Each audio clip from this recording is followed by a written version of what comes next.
Hello दोस्तों, आप लोग कैसे हैं। आशा करते हैं कि स्वस्थ होंगे, मस्त होंगे, मगन होंगे। दोस्तों, हम लोग पढ़ रहे थे क्लास 6 का एनसीईआरटी बुक हिस्ट्री का। दोस्तों, जिसमें से हम लोग पहला चैप्टर को पूरा कर दिए हैं और दूसरा चैप्टर में लगभग आधा हुआ है। तो दोस्तों, आप लोग पूरा सपोर्ट करें और अभी तक आप लोग चैनल को सब्सक्राइब नहीं किए हैं तो चैनल को सब्सक्राइब कर दें। और ये दोस्तों देख सकते हैं, ये क्लास 6 का बुक है और इसी को हम लोग डिस्कशन करते हैं। तो दोस्तों, अगर आप अभी तक मेरे चैनल को सब्सक्राइब नहीं किए हैं तो सब्सक्राइब कर दें, वीडियो को लाइक कर दें, शेयर कर दें एंड छोटा भाई को प्यार देते रहें। तो दोस्तों, हम लोग आज पढ़ेंगे, जो देख सकते हैं, एक नवीन जीवन शैली। एक नवीन जीवन शैली। तो आज इसको हम लोग पूरा करेंगे और लगभग कोशिश करेंगे कि दोस्तों आज तो पूरा नहीं ख़त्म हो सकता है क्योंकि वीडियो ज़्यादा लंबा हो जाएगा। इसके लिए इसको कल तक में हम लोग चैप्टर 2 को ख़त्म कर देंगे। दोस्तों, चैप्टर 1 पूरा हो चुका है और चैप्टर 2 आज चल रहा है। तो दोस्तों, यहाँ पे देख सकते हैं आप लोग,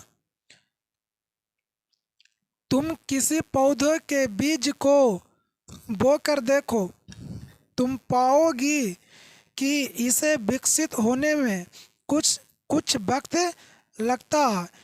इसमें कुछ दिन, महीने या फिर साल तक लग सकता है।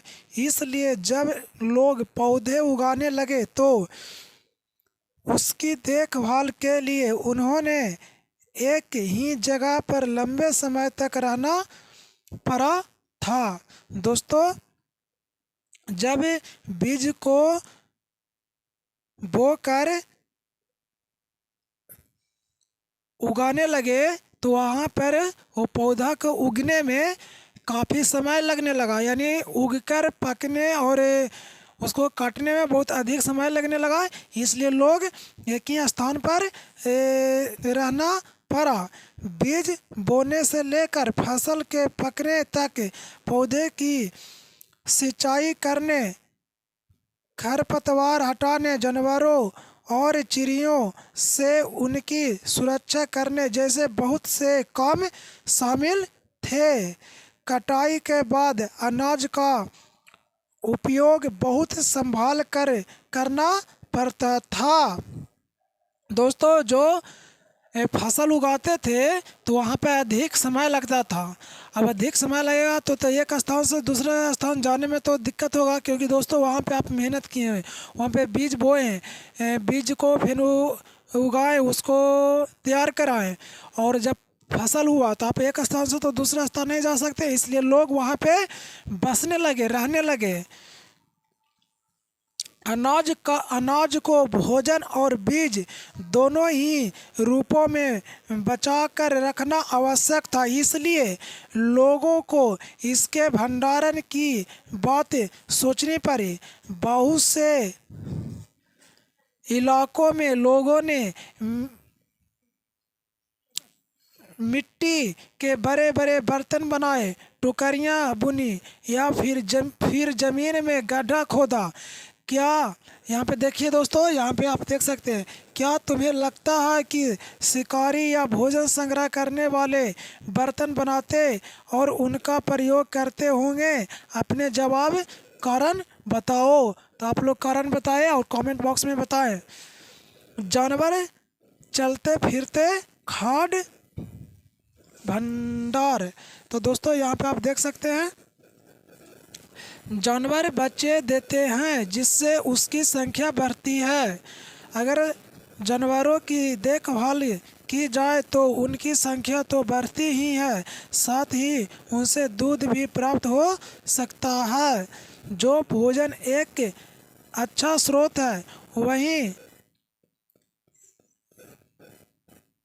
यही नहीं, जानवरों से हमें मांस भी मिलता है। दूसरे शब्द में पशुपालन भोजन के भंडारण का एक तरीका है।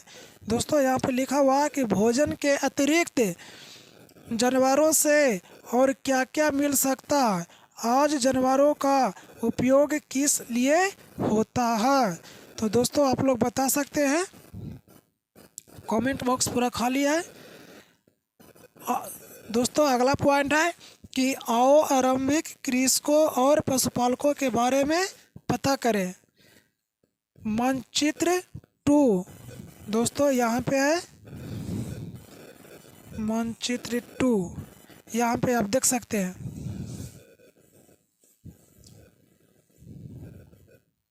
देख लिया दोस्तों क्या बोल रहे हैं। मानचित्र 2 पृष्ठ संख्या 13। देखो क्या तुम्हें कई नीले वर्ग दिख रहे हैं?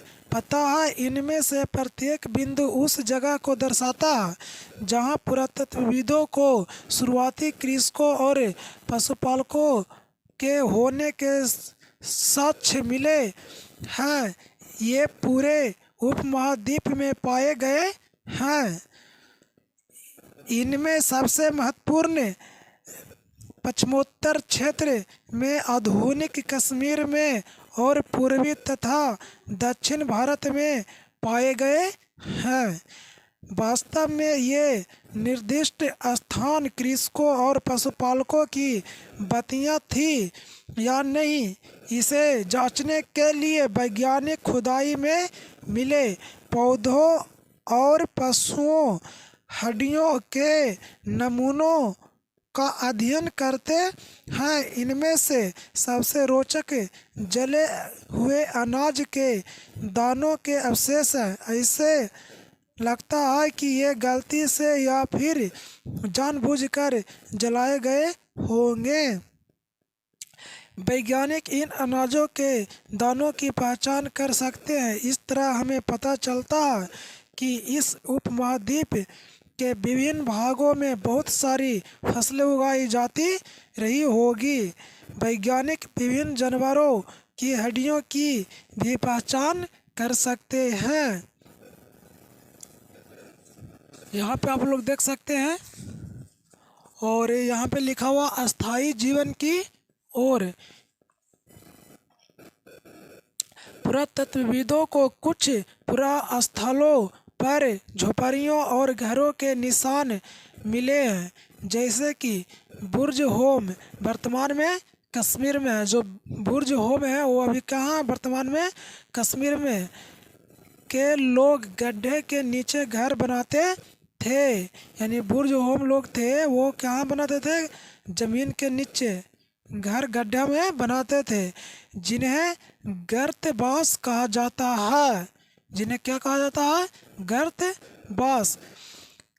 इनमें उतरने के लिए सीढ़ियाँ होती थी। इनसे उन्हें ठंड के मौसम में सुरक्षा मिलती होगी। पुरातत्वविदों का झोपड़ियों के अंदर और बाहर दोनों ही स्थान पर आग जलाने की जगह मिली है। ऐसा लगता है कि लोग मौसम के अनुसार घर के अंदर या बाहर खाना पकाते थे। एक गर्भास